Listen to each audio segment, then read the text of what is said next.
28-year-old Veronique Radic fell from her apartment building in what appears to be a suicide.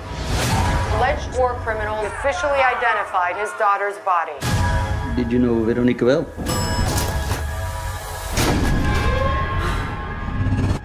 Sofia, please look after it for me.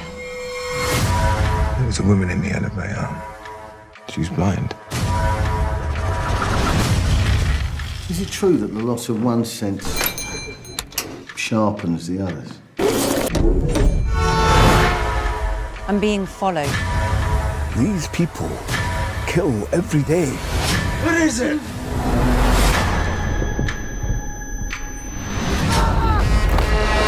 Hi there, it's What the Flick. I'm Christy, that is Ben, that is Matt. We're talking about a little thriller called In Darkness. Matt, please try to describe it to us. In Darkness, I'm going to try and describe this because I don't want to give too much away because a lot of this movie is about the journey and the craziness that happens. This movie starts out, you meet this woman played by Natalie Dormer, who is a pianist, and she is also blind and seems to have amazing hearing. She's relied heavily upon by the composer of the score that she's working on with this orchestra, a movie score. She lives in a flat underneath Emily Ratajkowski, who is troubled in this movie, and then things start to get more dangerous, and it comes off early on like a Hitchcockian thriller, and then keeps taking left turns, and it just gets more and more bananas, and it's great. The sound design in this is really cool. And the music is really cool because, as you say, it is Hitchcockian off the top because of the way the music will come in and add tension to it, because music is everywhere to her since she's a pianist, and so it's partly what she's working on, and that will follow her into her home, and that will create tension in just quiet moments in her home. And she has such a fascinating face that she registers everything she's hearing and experiencing.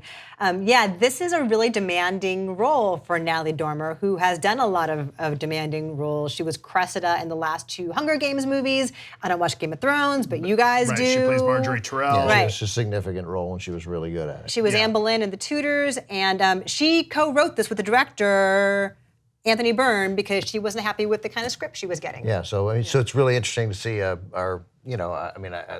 shouldn't be breakthrough-ish, but to have a woman write her own role in a thriller seems like that hasn't happened enough. And what's great about the movie early on is that there's great tension. The one particular scene with the two glasses of champagne is just, oh my God, it's so good. The problem is the movie keeps throwing you these reveals and as to what's really happening, as to what's going on. And so it gets to the point where you start thinking, and this is where I had a problem with it, it gets to a point where you start thinking, okay, what's the next most insane thing that can happen? At this point, and then it goes there? And then it goes there, and so you start thinking, oh, okay. So, and so it becomes predictable in its insanity. Right, and its unpredictability becomes its predictability, which is, I would say, a slight flaw. I also got a little bit confused. Okay, why was it confusing? Can you say it without giving it away? Probably not. I couldn't figure out allegiances, and I had trouble figuring out why people were mistrusting whom. Okay. And that stuck in my head. Like, so wait a minute, why is he?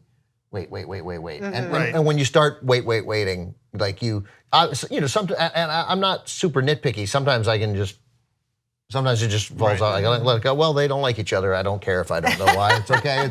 But for some reason, I kept trying to figure it out here. But Ed Skrein shows up, who we've seen he was in the the attempted reboot of Transporter.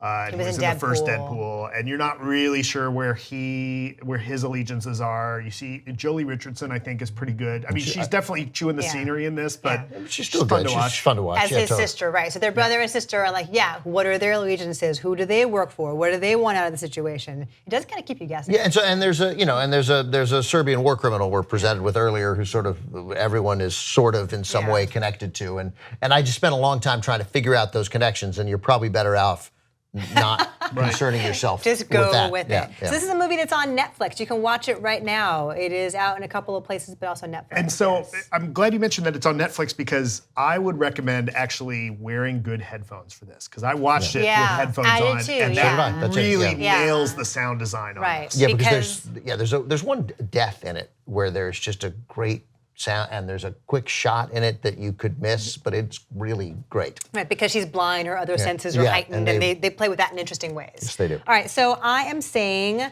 7.4. What did I say? 7.2. Yeah. And I said 6.9. Is that right? 6.8. Just make it 6.9. Let it be a 7.2. 7.2. It's at 80%, so you can go watch it right now, and It's you should. definitely worth. It's definitely worth seeing. Bye.